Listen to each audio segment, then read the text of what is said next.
다는 통계가 나오기도 했다. 그만큼 호르몬 요법에 대한 기대가 컸기에 파장도 컸다. Has anyone of you been on HRT therapy? 호르몬제가 몸에 해롭다는 기사를 보고 끊었어요. 뇌졸중이나 심장마비를 일으킬지도 모른다고 하니까요. 지금은 영양제를 대신 먹고 있어요.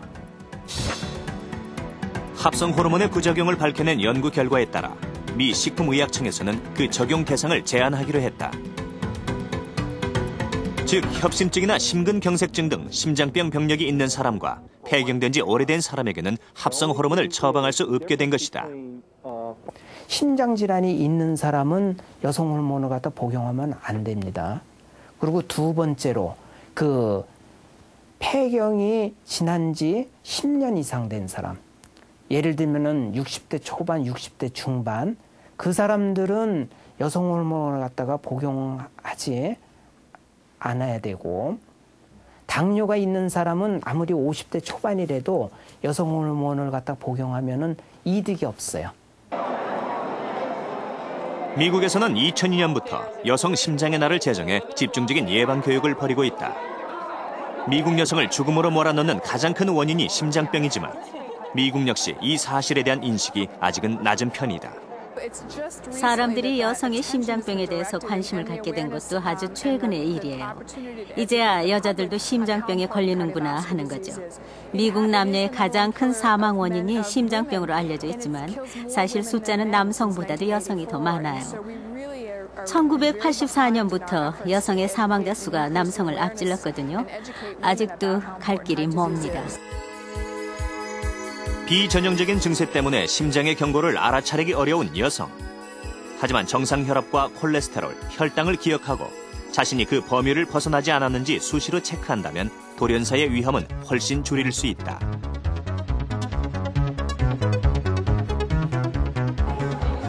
중년 여성들이 주로 이용한다는 미국의 한 운동센터.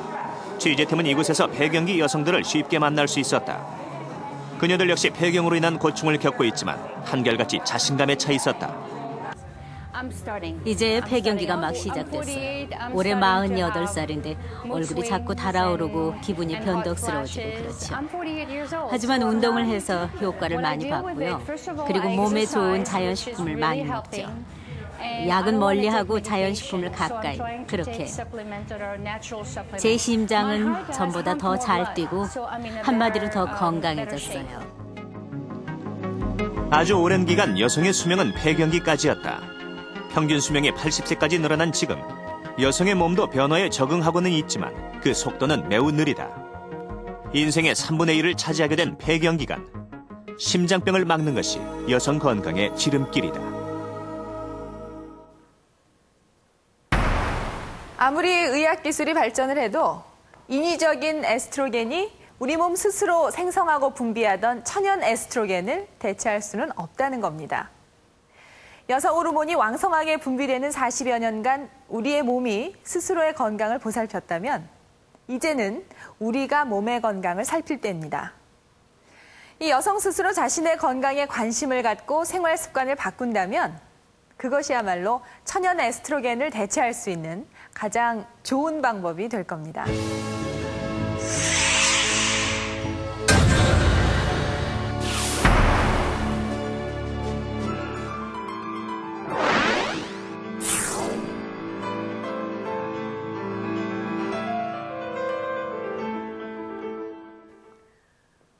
4년 전 뇌졸중으로 쓰러진 후 왼쪽 팔과 다리의 마비 그리고 언어장애까지 겪은 박전희 씨는 당뇨 합병증으로 힘든 투병 생활을 보내고 있는데요.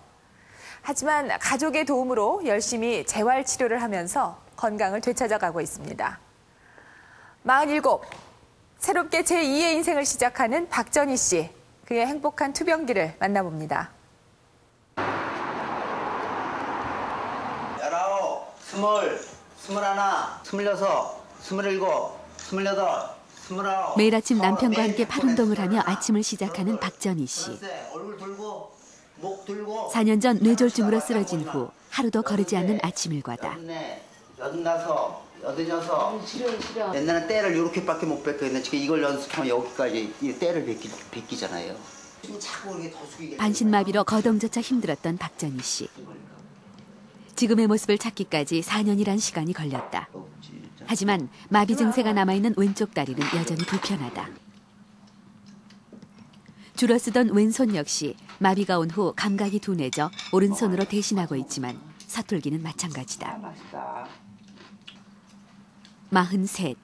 젊은 나이에 찾아온 뇌졸중. 원인은 당뇨였다. 사업을 하면서 잦아진 회식으로 불규칙해진 식습관이 문제였다. 관리를 안 했어요. 되는 대로 먹었어 다. 뭐 고기도 많이 먹고 뭐 술도 먹고 싶은 건 다 먹었죠. 그 당시에는.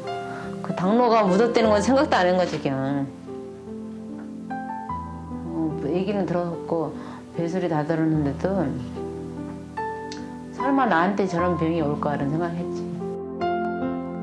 세 차례나 재발된 뇌졸중으로 결국 박전희 씨는 왼쪽 팔과 다리의 마비 그리고 언어 장애까지 겪어야 했다.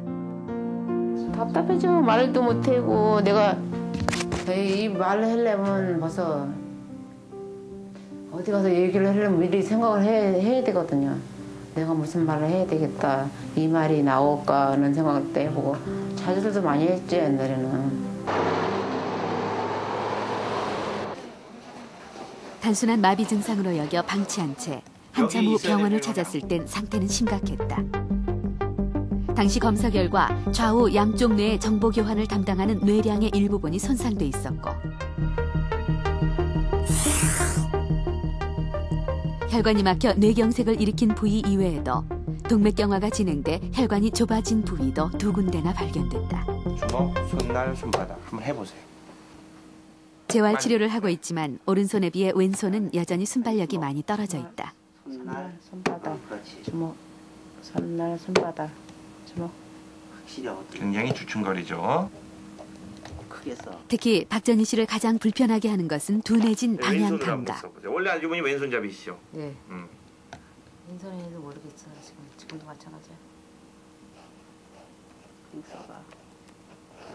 뇌량의 손상으로 좌우 신호 전달이 막혀 오른손과는 달리 왼손으로 쓴 글씨는 항상 방향이 틀리다. 당뇨가 박전희 씨의 감각을 180도로 바꿔놓은 것이다.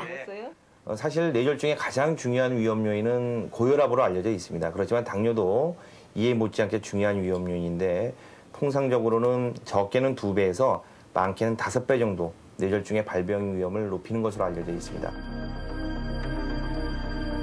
미국 뇌졸중 학회 학술지 스트로크지에 의하면 55세 이하 젊은 뇌경색 환자들을 대상으로 한 조사에서 뇌경색을 일으키는 위험한 요인으로 당뇨가 가장 높게 나타났다. 당뇨병 자체로서 중요할 뿐 아니라 더 중요한 거는 다른 위험 요인과 상호 관계를 만들어서 위험하게 만든다는 것이 더 중요합니다. 예컨대 당뇨병 환자가 뇌졸중에 걸릴 위험이 2배라고 하고 흡연이 뇌졸중에 걸릴 위험이 2배라고 할 경우에 당뇨병 환자가 흡연을 하면은 뇌졸중 위험이 4배가 되는 것이 아니라 6배, 10배까지 올라갈 수 있다는 점. 그런 면에서 당뇨 환자가 뇌졸중을 예방하기 위해서는 흡연, 과음, 혈압 관리, 그다음에 과도한 기름기 많은 음식을 피하는 거, 야채를 충분히 섭취하는 거 이런 것들이 함께 이루어져야지만 제대로 뇌졸중을 예방할 수 있다고 할 수 있습니다. 아침 8시면 어김없이 인슐린을 챙기는 남편 최영식 씨. 10년 동안 하루도 거르지 않는 일이다. 박전희 씨보다 당뇨 치료에 더 신경을 쓰는 남편. 아내가 뇌졸중으로 쓰러진 후 당뇨 관리를 더욱 철저히 하고 있다. 그래도 이런 인슐린이 있기 때문에 넌 인슐린을 맞으면 하루 사는 거예요. 하루 일과가 끝나는 것 같아. 인슐린 맞으면. 넌 일과가 끝나는 것 같아. 하루 일과 시작되는 것 같아. 시작되고 끝나고. 뭐 추우면 다시 입혀야지. 합병증까지 겪은 후 시작한 규칙적인 운동은 생활의 가장 큰 변화. 하루에 한 번 집 뒤에 있는 봉화산을 오르는 것도 그중 하나다. 마비된 다리를 이끌고 산을 오르내리며 재활의 의지를 다지는 박전희 씨. 중풍 환자가 산이 높으면 못 다니는데 그 산이 딱 알맞은 산이라고. 여기서 어떻게든 운동해서 병원을 근처에다 생각했더니. 한 걸음 떼기도 힘겨웠던 4년 전. 그 어둡고 긴 터널 속에서 지금의 건강과 웃음